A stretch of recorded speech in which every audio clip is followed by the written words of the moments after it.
China has just ordered its banks to stop using the US dollar. This single directive has shaken global markets and signaled much more significant changes ahead. China is no longer listening to the United States, especially Donald Trump. After years of sanctions, cheap bans, export restrictions, and high tariffs, China is tired of playing defense. Now the confrontation between the two superpowers is entering a new, much more dangerous phase. America is no longer just trying to keep Chinese goods out of its market.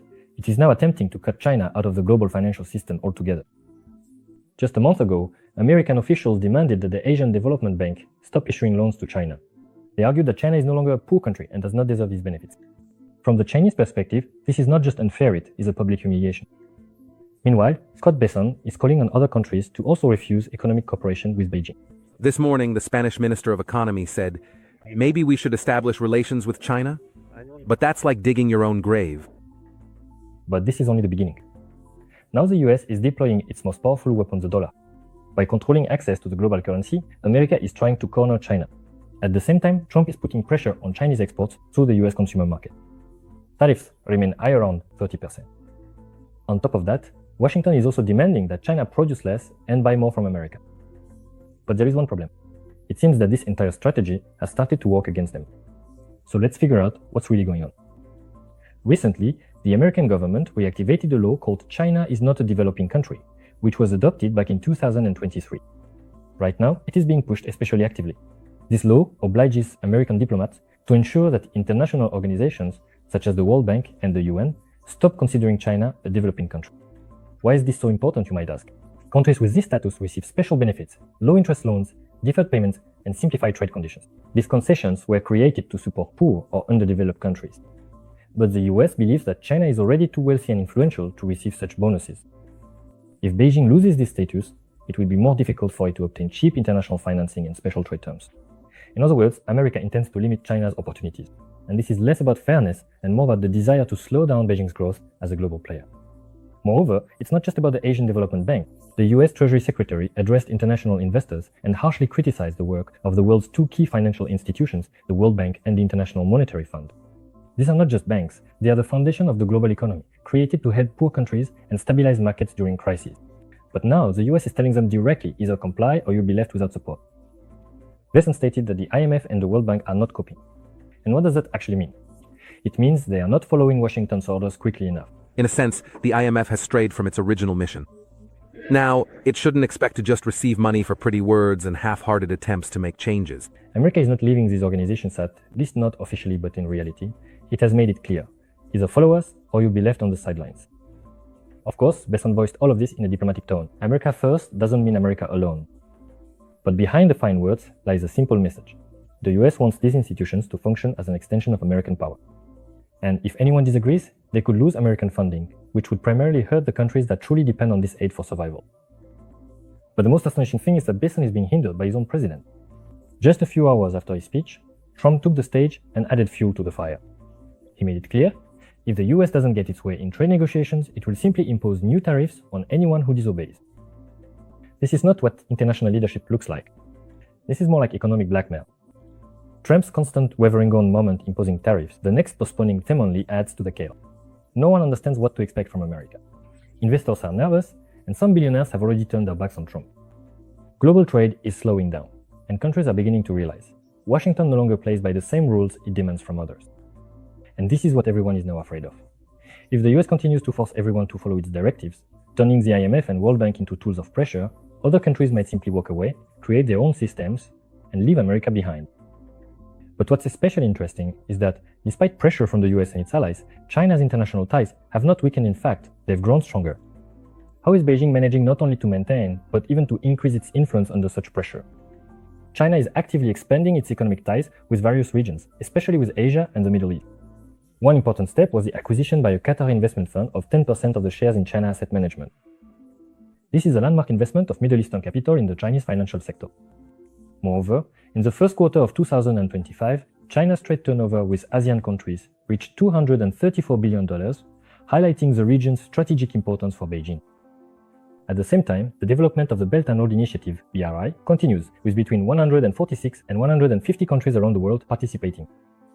Despite pressure from the United States, this large-scale infrastructure and investment project is strengthening China's status as one of the key players in the global economy.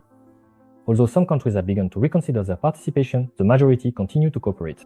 But the main threat to the United States is not the trade partnership, but rather China's industrial potential. How does Washington plan to deal with this? Let's talk more about this. Today, China is the strongest manufacturing power in the world. According to data from 2024, industry accounts for about 26% of the country's economy and provides roughly 30% of all global production. This strength is based on a massive economy. In 2025, China's nominal GDP is estimated at $19.2 trillion, making it the second largest economy in the world after the United States. And if you calculate by purchasing power parity, China's GDP is nearly $40.7 trillion, which puts it in first place in terms of real production volume. Such scale gives Beijing not only influence, but also resilience. And while Beijing is building up its industrial might, the US is moving in the opposite direction. Currently, manufacturing accounts for only 10% of the American economy. This is a record low since World War II. In Washington, there is growing talk that this threatens not only the economy, but also national security. One of the key factors in China's growth has been the Made in China 2025 program, launched back in 2015. Its goal was to move away from the reputation of being a country of cheap goods and become a leader in high technology. The program focuses on aviation, robotics, electric vehicles, chips, and medical equipment, and the results are already visible. For example, China now produces more than 60% of all electric vehicles in the world. It also ranks first in solar panel exports. In 2023, the country installed over 300,000 industrial robots more than any other country. Growth was supported by government assistance, cheap loans, direct funding, and smart planning. Chinese industrial zones are not just factories. They are modern hubs with developed transportation, streamlined logistics chains, and automation. Although the US economy is still nominally larger, it accounts for only about 16% of global industrial production. China, on the other hand, has surged far ahead. And it's not about cheap labor. Salaries in Chinese megacities are already comparable to those in Europe. The main advantage lies in scale, the quality of infrastructure, and streamlined processes. In Shenzhen, for example, the journey from idea to finished product can take just a few days. And in most Western countries, moving that quickly is simply impossible. All of this is causing concern in the United States. For American leaders, China is no longer just an economic competitor, it is a strategic threat.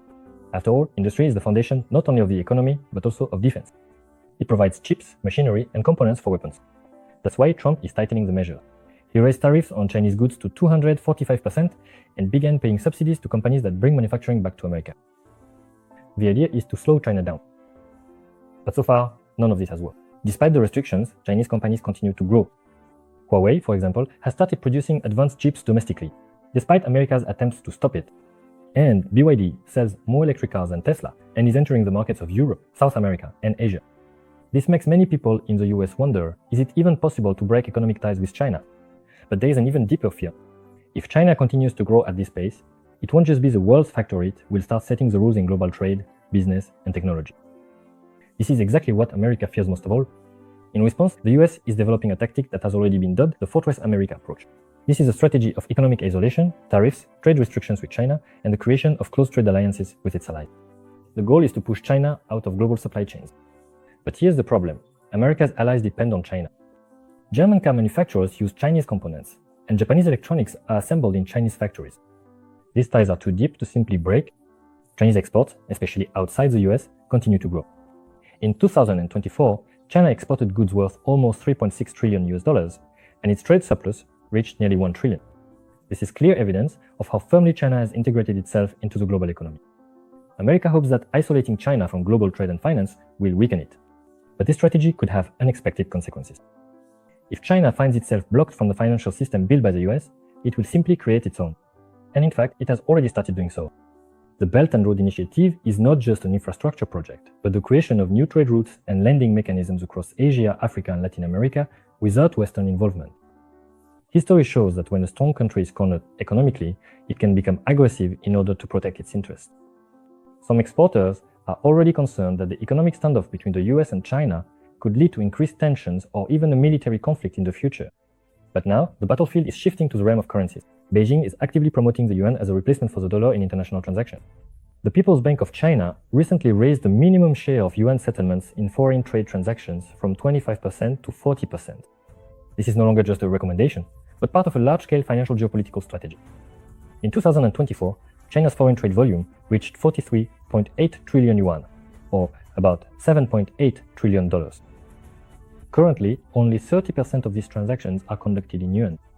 But if banks increase settlements in yuan to at least the established minimum of 40%, this means that every year, trade equivalent to more than $3 trillion will move away from the dollar system.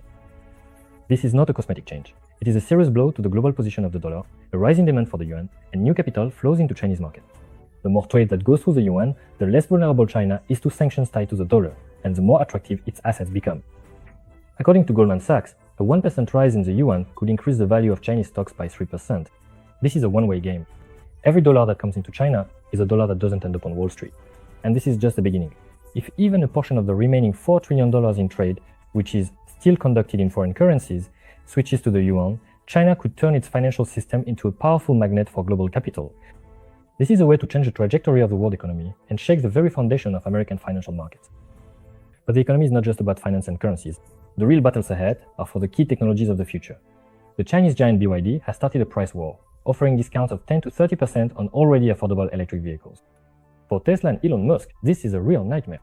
In Europe, Southeast Asia, and other regions, BYD's aggressive pricing threatens to push Tesla out of the market and deprive it of profits. But it's not just about the car. This is a battle for technological leadership in the future. Chinese companies, relying on low costs and government support, are entering the global stage from the automotive industry to chips and artificial intelligence. And this is just the warm-up. From trade to currency, from factories to capital flows, China has launched a full-scale economic counteroffensive. This is no longer just an attempt to defend against US pressure. Beijing has a clear plan to build a new world system. Quickly, deliberately, and decisively, and China has already started rewriting the rules. The question now is not whether China can withstand American pressure, but whether the rest of the world is ready to follow its lead and leave the old order behind. If you found this interesting, be sure to subscribe to the channel and turn on notifications. Thank you for watching, and see you in the next video.